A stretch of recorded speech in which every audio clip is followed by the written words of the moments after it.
Well, welcome back to the Pastors Podcast. Pastors Scott and Jim here to Hello. join you. Yeah. With Cornerstone History, Volume 5, I believe. Yeah, somewhere up there. This is part 5.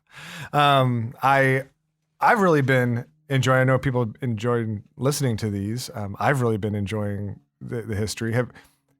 Have you been enjoying retelling it, reliving it, Jim? Enjoying is not the right word. I think if you read, most biographies or autobiographies, it's like all the stuff that happened was adventurous, but really hard to go through. And that's how I guess how I feel about it. I think it's amazing as I look on it from the point of view of God's hand. When I think through how it was to walk through those days, it was a very difficult time for the church, and it was difficult for me to watch that and try to figure it out. I was still growing myself at that point, so Yeah. Gosh. Times. That's such a helpful perspective. I think even as we stop and maybe push pause in the midst of everything, I think that most of life feels that way, right? Yes. But looking back, you see the Lord's hand. You see what He was doing, and there's a beautiful work that He was doing. It's not always a blast to go through. No, it's like a piece of dirt on the floor. It's not great being swept up, but when you look back at the floor, that's I bet forget that illustration. We are not pieces of dirt. Working illustrator. Okay, fair enough. See, this is the difference between a podcast and like a sermon. Yes, right. You get to in a sermon, you get to throw away 10 of those. That's true. You're like, nah, that's not quite. In a podcast, it gets captured. It's just there. Yep. Anyway. All right. Well, we're picking up hopefully where we left off at the end of Dr. Huber's time here, at the end of let me do the math here, the end of the 80s, right? Late 80s, maybe even 1990? No, not quite. I think Paul came in 1990, so I think it had to be 88 or 89 when George left. 88 or 89. Yeah, Dr. So it's a couple Dr. Huber left. There. And then, so what's interesting to me is, so there were a couple of these dates you wanted to correct. So Paul Edwards, you said came in 1992. I think we were talking about this before we hit record. He came in I think I had said that. Yeah, but he came in 90. Oh, and okay. I thought it was the reverse. So he actually came in 90. Yeah, and then he left in 97. Okay. So I think I had said he left in 99. Okay, so in between Dr. Huber and Paul Edwards. You were the interim pastor. Yes. Okay. For now the second time or for the first time? That was the first time. That was the first Huber time. And Paul. Yeah. Huber and Paul. And yes, that's right. Because Dr. Thomas and Dr. Huber, you weren't. No, I wasn't here yet. You weren't here. Yeah. That's right. Okay, so this is your first stint as an interim pastor for 2 or 3 years. Yes. Before we dive into the rest of this, I'm a little bit curious what that was like. It wasn't too bad. I think I didn't get bombarded because everybody knew I was temporary. I think the church struggled. There were factions at that point in the church, and there were philosophies about what should happen. And what I got bombarded with was, we ought to be doing this.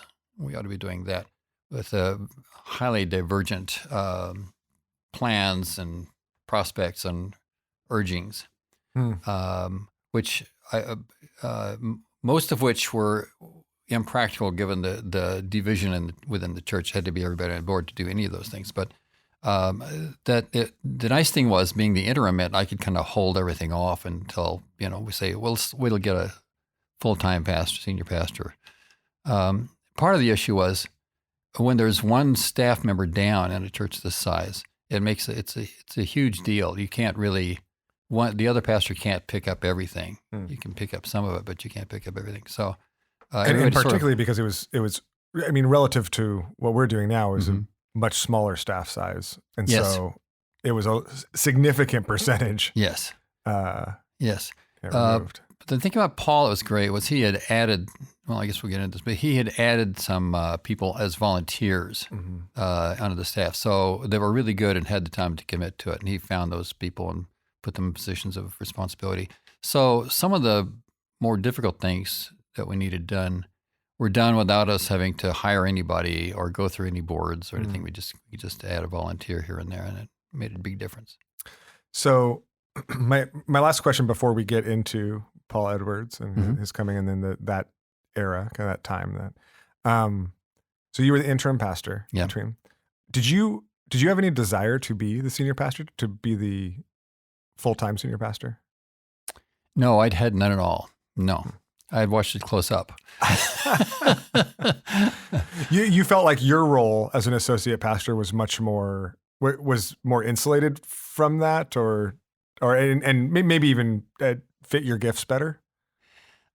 I wish I could say that. I think, sort of trapped. I think I was interesting. Yeah, I felt like I couldn't leave because we had already had someone in leadership leave, and so there really wasn't anybody else.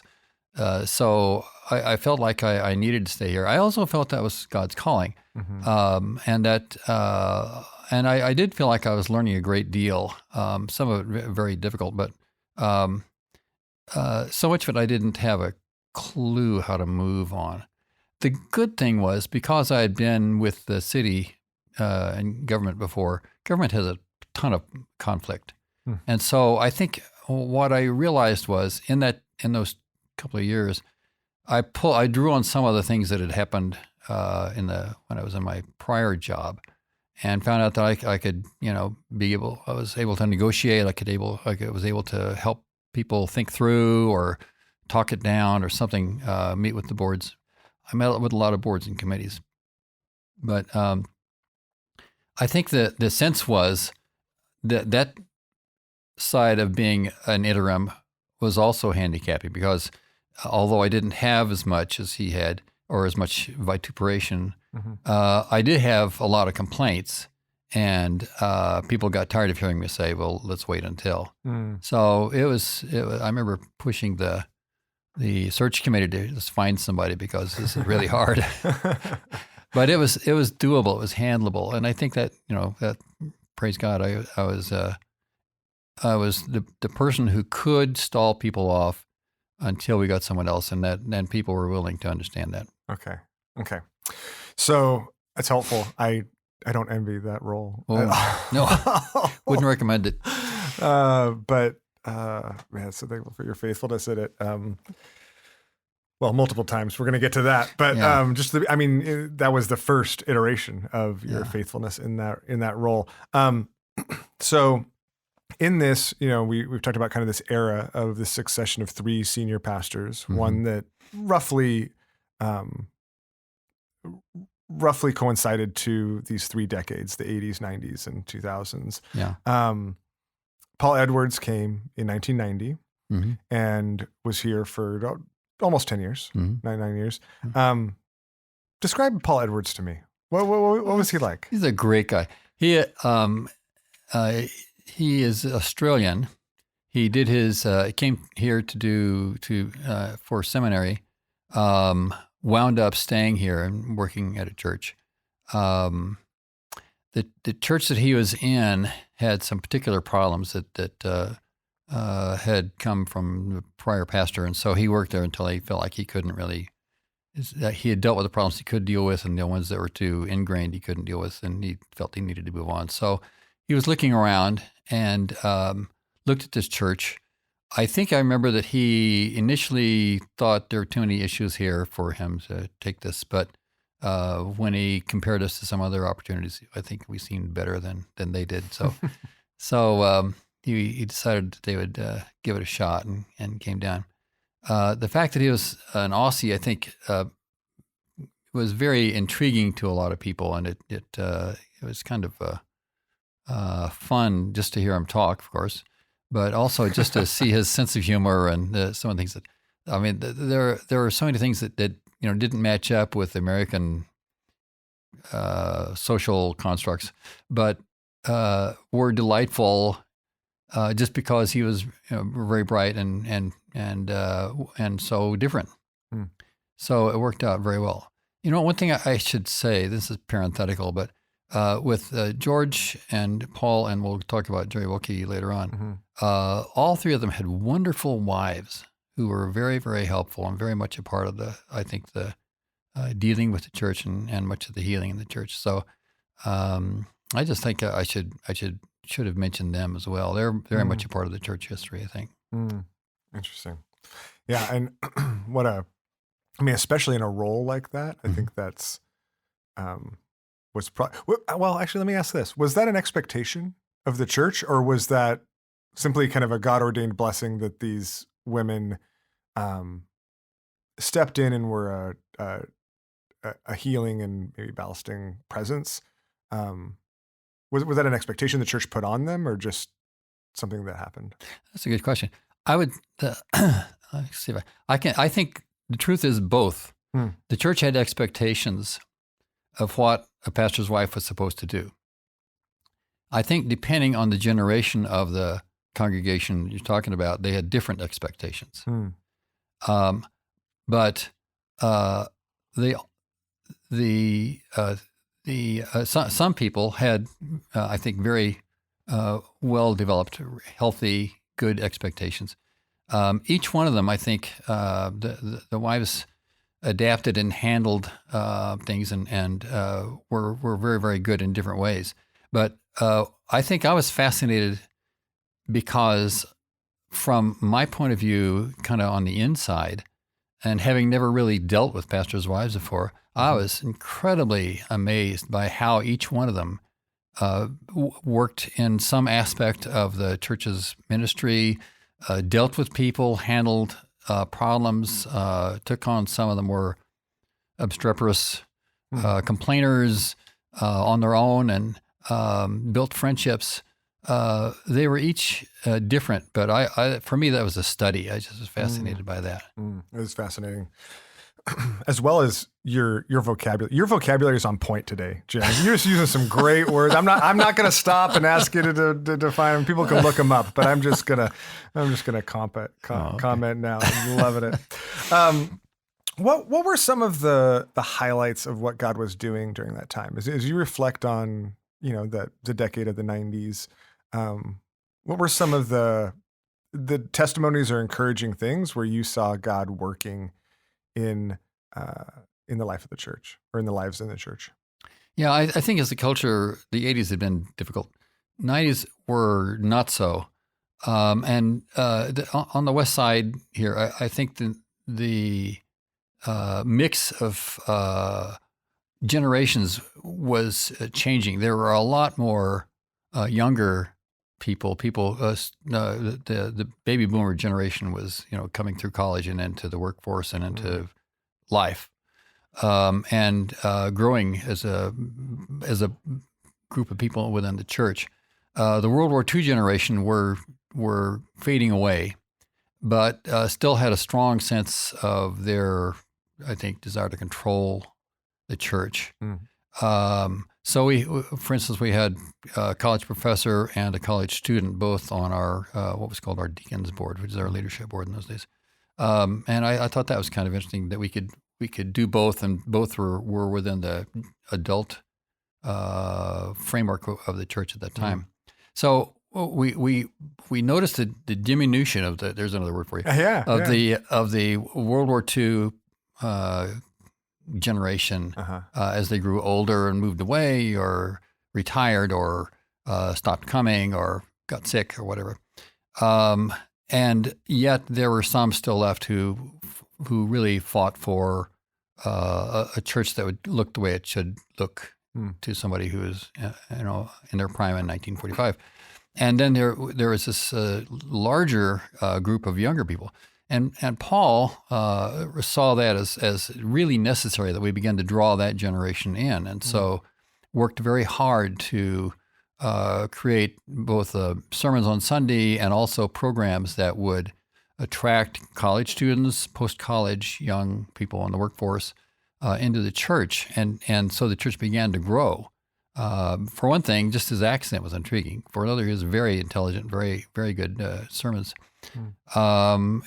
the place, and there was some complaints there, but the place where the older generation continued to push was on the boards and committees, and there was a huge structure of boards and committees. So, and they had been on them for years. They know exactly how they work. So when younger people were appointed to those boards, they didn't often last long. They found that, it's a closed group and I can't really do anything. Okay. So it was a mix. Yeah.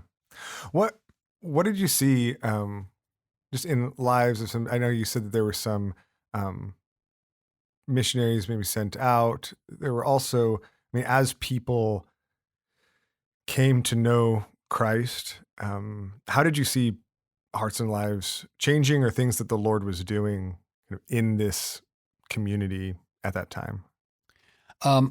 Yes, some of our missionaries that are now out were growing in that time and were, I think, inspired to take a look at missions. So I think that selectively there were people who that was just the right formula for them. And here's a pastor who's international and himself. So he's able to speak, I think, from a different perspective than the American perspective, and talk about like the South Pacific area where Australia is. And I think that made a big difference in the call that some of the younger people felt that they might not have felt otherwise. Interesting. And or if they felt it, it was welcomed by him rather than there's anybody saying you're too young for this or something. At the same time, I think he was willing to sustain those who were older. There were a couple of missionaries that really needed to be retired out. They were really not doing anything at all. And he, I think, did the hard work of dealing with those, which I think nobody else wanted to do. So I think in some ways he was perfect for that situation. So you said in general, the church was growing during this time. Yes, it grew. Was it growing spiritually? Like, was it deepening as well? Good question.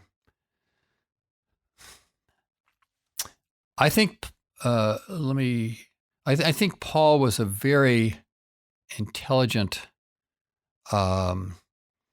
explainer of Scripture, bringing it into terms that could be understood. It was a fairly high level, but he did so with, I think, a real ability to teach. He often went off sermon and would just start talking on a point that he thought was important. And on a Sunday? On a Sunday. Yeah. And it was for some people, that was like aggravating. But I think for many of the younger church members, it was wonderful. It was they were used to, dry, red sermons. And here is someone just speaking extemporaneously to, take a passage and say, I think we might want to look at how this is in our world right now. And they loved when he did that and brought their friends the next week. And so the church filled up. Membership did not grow that much, but the church filled up with people on Sunday mornings, which was interesting. And if you remember back in Dr. Thomas's day, it was filled up and it hadn't been since. So people were very gratified by the fact that there was every pew seat was taken. Okay. So it filled up. Membership did not necessarily track with that because there was a lot of excitement, but maybe there were people that were here more temporarily or maybe less committed, but they were excited to be here. Yeah. And membership to them, I think, wasn't that big a deal. Got it. Okay. What happened? So, I think back, what happened to the group that chased Dr. Huber out, when life was so hard for him and his wife that they couldn't stay? Was that, was Dr. Edwards, did he provide what they wanted that they didn't get in Dr. Huber? Was there a lull? How did that It did. It develop? There was a lull. One of the protesters, one of the detractors, was put on the search committee and was, I think, influential in talking Paul Edwards into coming. And that's I think the group, and somewhat younger, that started filling up the church. Hmm. So yeah, I think very much that he spoke to that generation, and I think just the fact he was the only Australian pastor on the West Side anyway, as far as I know, and that there was something kind of exotic about the fact that he was not even from this country. He was also very intelligent, so I think that his sermons reflected that, and they liked that. So it was quite a change. Okay. And of course, there's now criticism coming from the older people who were more used to the Thomas and somewhat to the Huber style. Mm-hmm. Where was it? So we talked a little bit about how the church was kind of trying to hold down the way things used to be in contrast with the community as the community was developing. Mm-hmm. This sounds like maybe it was an opportunity for the church to catch up a bit. Yes. Yeah. Where was the church in relation to how the community was changing around it? It didn't have such a feel for the community. It's a funny thing. I think some of the real estate situation on the West Side had changed at that point, so that it was very hard to buy a house around here. The houses are expensive. So the people who lived close by were the older people who had bought a house, back in the 50s or 60s or something like that. And so they were very close. So we began to get people driving from kind of central LA or Culver City area or even farther away who would come clear across town to hear Paul. The problem with that was it filled up the sanctuary on Sunday, but that didn't mean they were available to handle Awana or something on Monday. So it didn't provide a lot more volunteers. And so programs like Vacation Bible School or other things that we did, they suffered from not having enough people. We did Awana for a while, and Awana just was crying for volunteers. And it takes a lot of people to run an Awana program, if anybody knows what that is.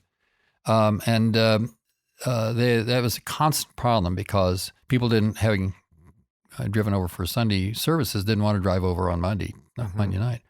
So it created some problems, but I think people were gratified to see younger people in church on Sunday. That made a difference.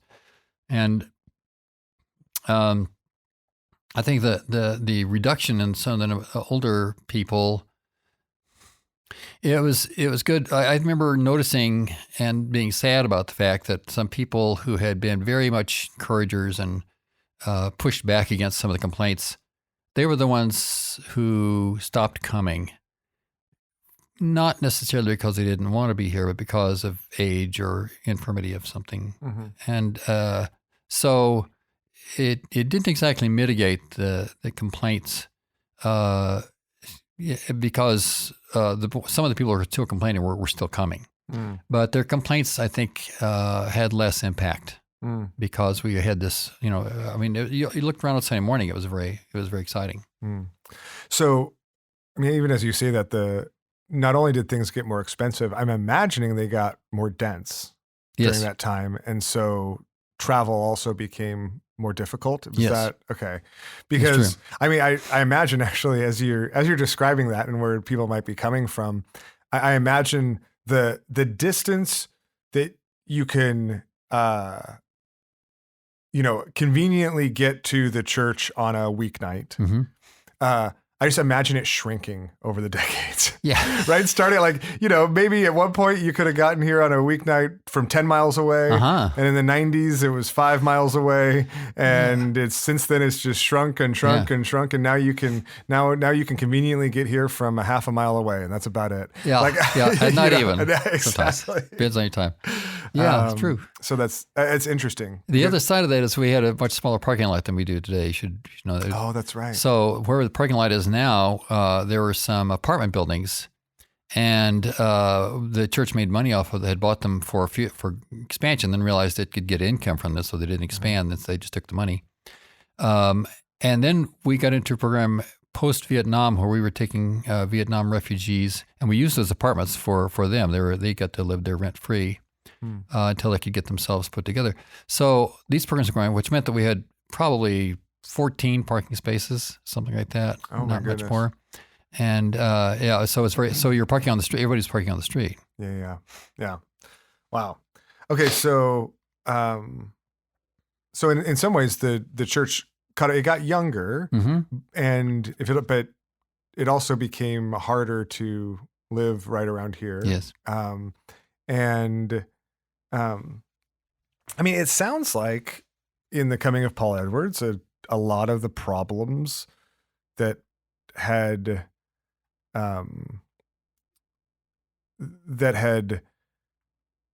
that Dr. Huber had to deal with, that had plagues the word I was looking for, Jim. My vocabulary is struggling at this point. But a lot of the problems that had plagued Dr. Huber, Paul Edwards was a solution to a number of them, and the church grew, and it was a blessing. So did those problems disappear? Did they morph? Did they resolve? Like what was the how did things develop kind of as the Edwards era progressed through the 90s? Morphed is the word. That was a good one. Yeah. The problems changed in their nature. Instead of complaints, there were more moral problems and problems of criticism of the philosophy of church that plagued him particularly. People would say to him, "This is not what church is supposed to be like." So, okay, let me just, before we get too far down that. So you said moral problems that plagued him. Yes. Moral problems in the church or in his life? In the church. Okay.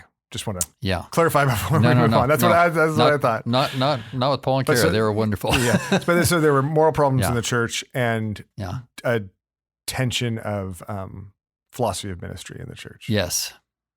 And the moral problems created, I think, a toxic atmosphere in a way. It's one thing to argue with somebody over philosophy of ministry. It's another to have to go to them and say, what you're doing is a sin, and you need to either stop it or leave the church. That's a very hard thing to say. And people, I think, not only resent it, but they fight back that what do they care about the church? If they get out of their lives. And there were a couple of those that were particularly egregious. One had to do with the Board of Deacons itself, which was really, I think, the biggest and most sad one, and just really broke everybody's heart. It was quite painful, and I think a moral failing among on the Board of Deacons. Okay. Yeah. And that was I think. Probably the beginning of the end was when that happened, and I think it just broke his heart and wore him out dealing with that, because the board wanted to take it back and deal with it in a very punishing kind of way, and Paul was trying to walk through it. But it wasn't the only problem. The generational set at that point, I don't know if I may be overanalyzing this, but it seemed to me like the generational set had lined up the post-World War II people and the World War II people into two groups, both of which were struggling culturally in the culture at large. This is a time where all kinds of things were going on, I think, in the culture at large, and a lot of turmoil. And some of that began to feed into the church, so that drugs,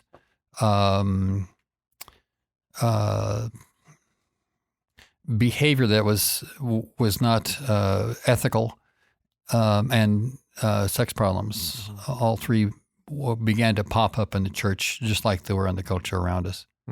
And I think it was for Paul particularly, it was exhausting.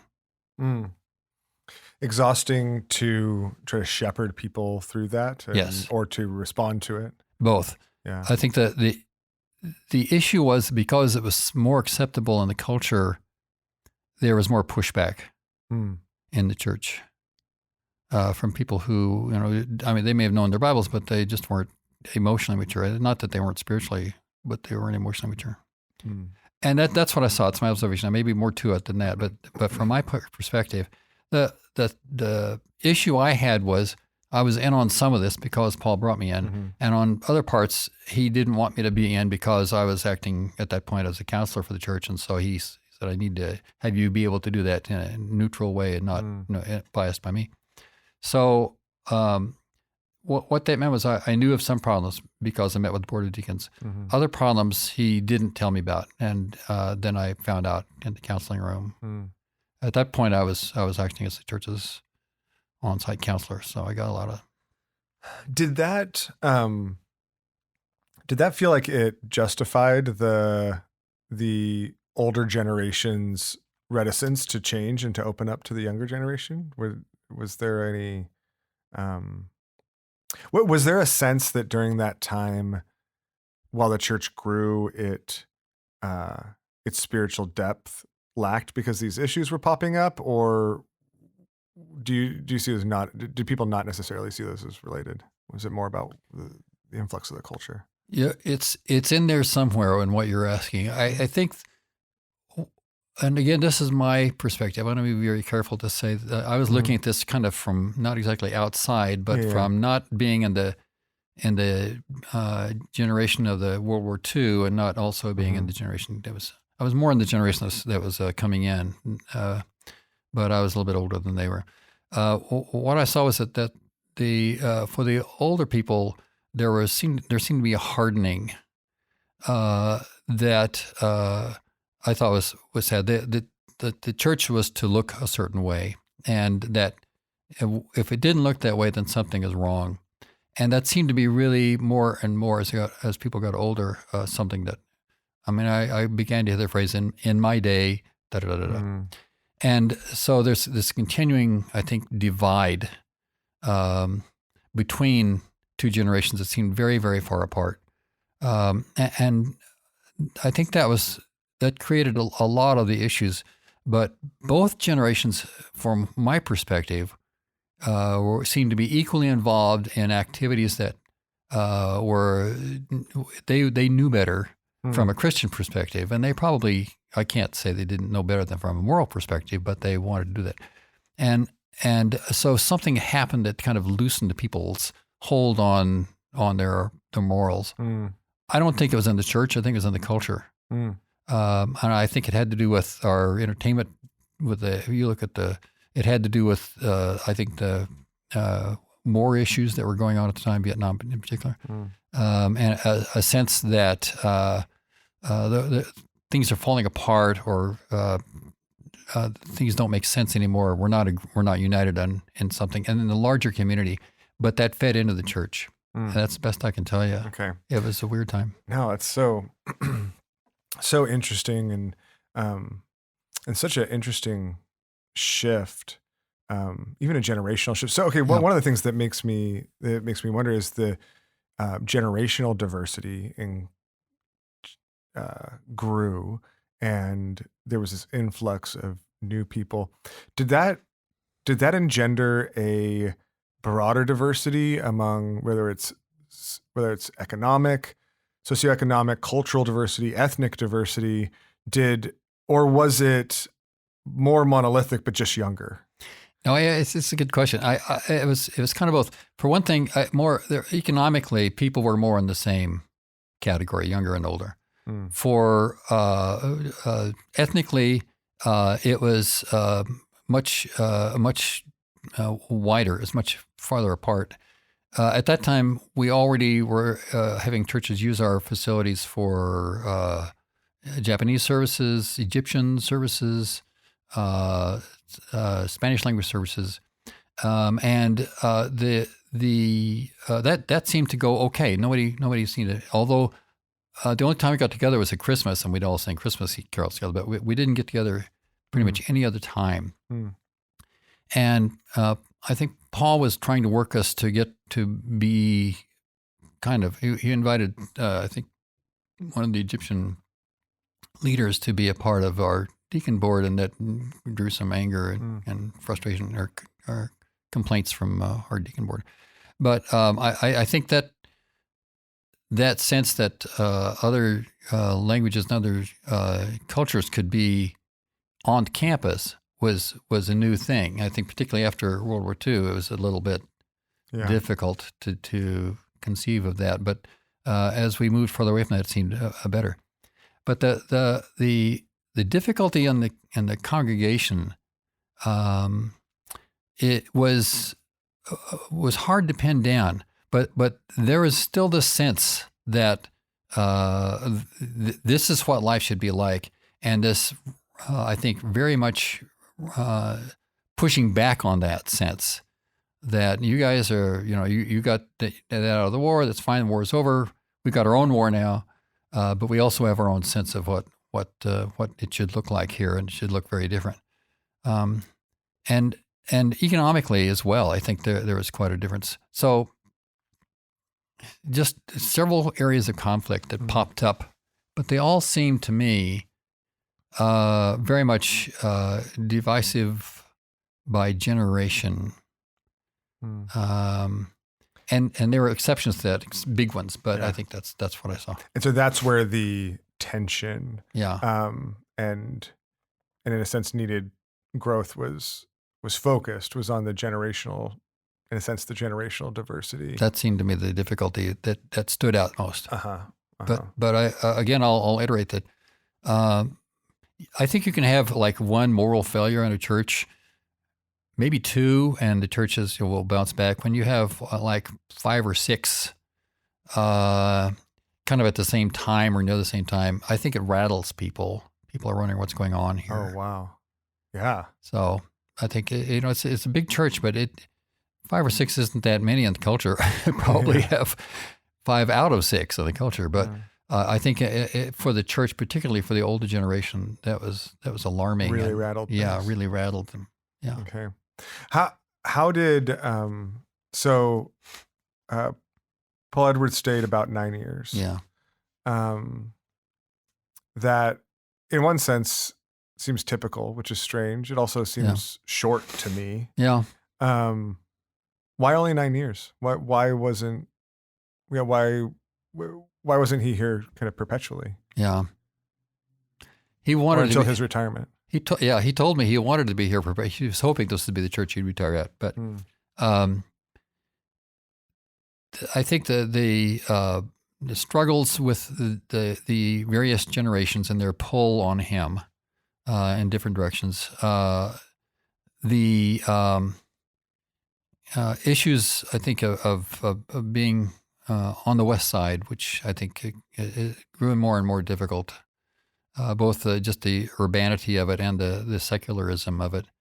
I think the battles for maintaining the church the way it was and doing the ministries that the church had in the way it was, and changing the church and developing new ministries that would be more appropriate to the concern of the younger generation. They just pulled at him in all directions, and I think it was. The possibility is if he had had more staff, if he had had more leadership weight in the board of deacons, it might have been okay. But it was pretty much he was the one who was the arbitrator. He was the one who everybody turned to and to complain. And I think that it overwhelmed him. I think that this was not his first church, that there were problems in previous churches that may have already worn him out some, and he was more impatient with them. But he just had reached a point where he said, I just can't do this anymore. So it seems to me, and obviously this is, colored by my own polity, our own ecclesiology now, but it seems to me like a significant part of that is simply the unsustainable expectations on a single pastor. Yes. Over a church. Yes. So you think that was a big part of that? You could also argue that pretty much every church in those days was a single pastor church. So I was going to ask. Yeah. So I was going to ask if given the unsustainable reality of that, why was that so common from your perspective, and why was that expected here? I think that this church in particular was a very difficult church to pastor because of the generations and because of the urbanity, because of the post Dr. Thomas and his long shadow. It put more pressure on the senior pastor to do everything and handle the big problems. And yet, no one, when you looked back at Dr. Thomas, no one had that kind of charisma. And particularly somebody from another country who had only been here for a short while. Even though I think Paul was brilliant and handled many problems that I think I wouldn't have been able to handle, I think it was just constant and very difficult for him. And when there, I think one of the last moral failure that he dealt with, I think was just heartbreaking to him, and I think it put him over the edge. And so, I mean, it's interesting that you mentioned Dr. Thomas. So you felt like his shadow continued. Yeah, isn't it interesting? Yeah, because the funny thing is, he was here quite a long time ago by the time Paul Edwards came. Yeah. And yet, all of the I don't know, I'm going to call them the Thomas people. All the people who had been here and been under him, probably, I don't know, 2/3 of them were still here. And I mean, because they bought their houses in the 40s and the 50s. That's exactly. Yeah, this was their church, not because of Dr. Thomas, but because economically they were kind of stuck here. Yeah. And even to our day, there were people still coming who were Dr. Thomas people who lived right around here. So it was a long-term grip on this church, and I think had the generations changed out faster, or had the sense of that strong leadership not been so, I think, wonderfully shown by Dr. Thomas, there might have been more room for people to adjust. But that's just speculation. I don't really know. So, I mean, there were a lot of things that the Lord, it sounds like a lot of things the Lord was doing, and in a sense it was unsustainable long-term for Paul Edwards, but he was both a blessing of a man and a pastor, and they were a blessing of a couple to the church. Yeah. And even through some really difficult situations as the church grew and dealt with some really tough situations. What from that era, let's say the 90s, looking back, are there any things that the church was doing then that you hope we will emulate, or that you hope that we will reflect, kind of as an echoing legacy from that time? Yeah, I think there are several good lessons. I think that we're already implementing. I think that one is to be very, very watchful of the impact of generations or the impact of economics around us on where we are and what we're doing. It doesn't always occur that they're the same. It doesn't always occur that the older generation sticks around for a long time. Yeah. It doesn't always occur that economic stability maintains for decades. And I think so. Just it's not wrong to, I think, be a sociological watchdog to see what's happening and see how to accommodate it. Or maybe object to it, depending, and finding an appropriate way to do that more upfront than waiting until it starts to slip into the church through the back door and people's behavior or fights within the church or, the drying up of income or all kinds of ways that it begins to affect churches. I also understand that this is spiritual warfare, that there are active participants in wanting to bring churches down. And I think that we tend to cling to things that we think are somehow terribly important when they're not necessarily the most important things in the fact of God's kingdom. One of the things that I have expected is the city has been after our property for decades. And I think, one day they're probably going to get it. And I think we should be, okay, everybody, here's what we're going to do. We're going to meet in the Santa Monica auditorium. I don't know. We're going to figure this out. We're going to move ahead. But something that's the first example that comes to mind, but there are all kinds of possibilities of things that can happen that can pose a crisis for the church. And I think we have to be crisis ready because if you're not, you may survive the crisis and lose the battle somewhere down the road, which is what I think we almost did. Mm. That makes sense. No, it kind of does. What was it that do you think made them almost lose, or what did almost losing the battle look like? Like surviving the crisis, but actually losing in the long run. What was that? Did that come from the fact that they weathered these scandals, but didn't address the underlying or longstanding tensions or structural, or is that like structural issues? Like, hey, I don't know. How do you picture that? I think it's a complicated picture. I think for one thing, there was no. Paul actually said this. It had no effect, but it should have. There was no one other than Paul saying, "Okay, you need to let go. You need to let. I need to have a board of directors that is mostly people in their late 20s now. You guys are in your 70s." So there was no one to tell the older generation that they needed to let go. Yeah. No one that they, I guess, would listen. I think if Dr. Thomas had come back, might have listened to him.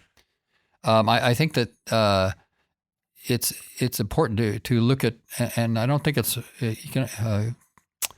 theologically wrong to look at the economy of your area and say, all right, where do we find people? Because they're getting increasingly hard to find. Yeah, and how is that affecting them? Yes, yeah. and how is it affecting? They're coming to a building. Do we do more and more of our ministry by podcast? Yeah. Or no, that's why we're here. Absolutely. Yeah. Or do we? How do we continue to communicate into the people around us? And how I think one of the issues is as church waxes and wanes, I think is an acceptable thing to do in our culture. How do we move around that? If it's not acceptable right now in this generation or this area, how do we move around that to continue to reach people? And then how do we watch when we don't need to do that anymore and pull back? I think those are things that are critical to being God's people in a place where people are basically about money. Yeah. There's so much wisdom there, right? Because what we're doing then is we're not just Brian talks a lot, right, about being theologically engaged. How we are not, but doesn't mean just that we know our Bibles, right? But that we know the people, the culture around us. We know how it's touching down in the depths of their lives and in the practicalities of their lives, which I think it'd be pretty easy to, from a biblical worldview, it'd be pretty easy to underappreciate the significant ways in which the economy and people's economic situations shape their experiences and where Scripture touches down. Yes. I think it's still very real and very present on the Westside. Very, very present tension. Yes. I think in life. So I have one last question. Yeah, okay. And we'll kind of wrap this up, and we'll pause to the transition, and then address next time the transition between Paul Edwards and Jerry Wilkie. Okay. But you said that they were having trouble. The older generation was having trouble. Somebody telling them when it was time to step aside. Yeah. One of the incredible blessings, I think, of the merge and the subsequent years was being a recipient of those in an older generation, like yourself. And I don't mean to call you. I'm not name calling here, Jim. But we're in different generations, and like yourself, but being recipients of that, of the other side of that lesson, of the gracious participation and an engagement, but also in a desire to allow a younger generation to follow where they thought the Lord was leading, where they could see the Lord leading them in the church. I've also now been pastoring some form of this church for 17 years and I'm in my 40s and am now wondering about the other side of that. How would you encourage us, this current generation, to prepare ourselves to do that well in regards to the younger generation that's coming up underneath us, and to not get blinded by assuming the thing that the church will always need the most is the most of us? Oh, what a light and easy question to answer. Let me think. It might be completely unfair, and maybe we'll cut it, and it's a little bit off topic. But I'm curious. I mean, I think about these things often, actually, as I think about the church from a big picture perspective, and it's one of those lessons that I continue to strive to learn from you. And so I thought in this context it'd be fun to see what hits your brain. Yeah, I'm doing that. I'm doing a whole lot of that right now. Yeah, I think one of the very issue of the merge of churches that we did years ago, I think what was an act of that to say, all right, let's just hand over the reins, because it looks like God's showing us a way, and because we need to not think that we're going to be able to go on forever. And I think it was not hard to look at our situations and say, hey, here's a great dynamic church meeting in a theater, and we have a half-empty church and totally empty children's rooms. Gee, this is a no-brainer, it seems to me. And yet there was quite a fight over that. But I think to look and lead with a sense of temporariness, that I think I just made up a word. I know where I am in my age bracket, but I also know how I feel. And I feel like a smooth running car is just hitting its stride right now. I'm on the freeway and I'm doing 80 and I'm going great and everything's fine. And so why should I bother to, hand my car over to somebody else or a church? But I think that's the point where you say, okay, I'm beginning to think kind of not practically and not theologically, but personally, and that's going to kill the whole thing. I need to move to a side-by-side with somebody. I don't need to get out of the car. I need to move to the side-by-side so that somebody younger than me who wants to is willing to begin the process of learning the controls to take over the controls, with the idea that I can immediately or pretty quickly make you the person who's controlling, but the advice is your job is to be able to hear my advice and to sort through that for good judgment. I don't think it's easy. I think it's complicated, but I think that our time for effective action is short, and we tend to want to make it long, and that we have to know that we are eternal people, and that this is one piece, and there are many other pieces coming up, and not just until our bodies die, but way beyond that. That's so helpful. I think it really is. I know there's a lot of pieces there, but I think even just the temporariness of it, always viewing everything as every season as temporary is really helpful. It prepares us in that. There's something you even said, almost in passing in there about when we start thinking about it when we start thinking about ourselves, and not about the church and what it needs and whatever. Like there's a shift there, and I think even and I think undergirding both everything you've said and also everything I feel like you've told me over the years is that I want to emulate in you is a sensitivity to the Spirit, a sensitivity to what God is doing, where I can assume what God's doing because it's what He's done, versus a sensitivity to what's He doing, what is He doing now, and what is He doing uniquely in this season. The sensitivity in you is I think what's led here, and it's one of the things that I hope we emulate and model for generations to come as well. Oh, thank you. I think it's a spiritual gift, not an emotional or intellectual gift. I think the more I have a sense of, it's very hard for me to read scripture and read about Jesus, knowing it's time to go to the cross. Mm-hmm. Holy cow, is it never time to go to the cross, right? If I'm Jesus and I got followers and Roman Empire hates me, I'm not going to go I got to, lead an army. Yeah. And how do I get that? So thank you. I appreciate that. Absolutely. Well, thank you. Yeah. Thanks for your faithfulness. Thanks for your example, and for your time to be able to put all this together. I think we all just are edified so much by being able to look back in this way great. on stories. And so we'll leave it there. Okay. We'll pick up with the transition and the kind of the third of the succession of 3 senior pastors and Jerry Wilkie. Okay.